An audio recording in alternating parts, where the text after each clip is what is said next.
Assalamu alaikum. Bizdin fondda 9 yaşında Vantada. Bir qancha umurda gelip biz şu жерден Nazire Ceviz'in ahval-ahvalын görüp, жашоо шартын көрүп кеткендек. Көптүк сөйкөл болот дегенде bir qancha күндүн ичинде эле Ceviz'ге азыркы маалда 79.500 сом чогулду.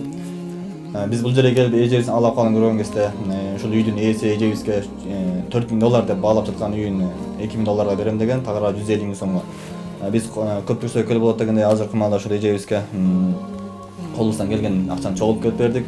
Жана ошондор үйдүн ээси менен сүйлөштүк. Сүйлөшкөнүбүздө жарым баасын бергиле дейт. Жарым баасын дагы иншалла бир канча убакыттан кийин талапларын айтты. Биз азыр өзүбүзгө чогулган баардык акчаны Назира эженин өз колуна өткөзүп беребиз. Назира эже, сиз бул акчаны ошол азыркы ушул үйдүн ээсине өткөзүп бериңиз.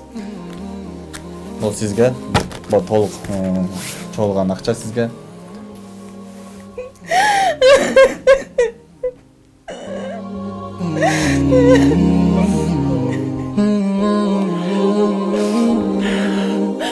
Rahmat, elime yurtuma çok rahmet, Allah razı olsun.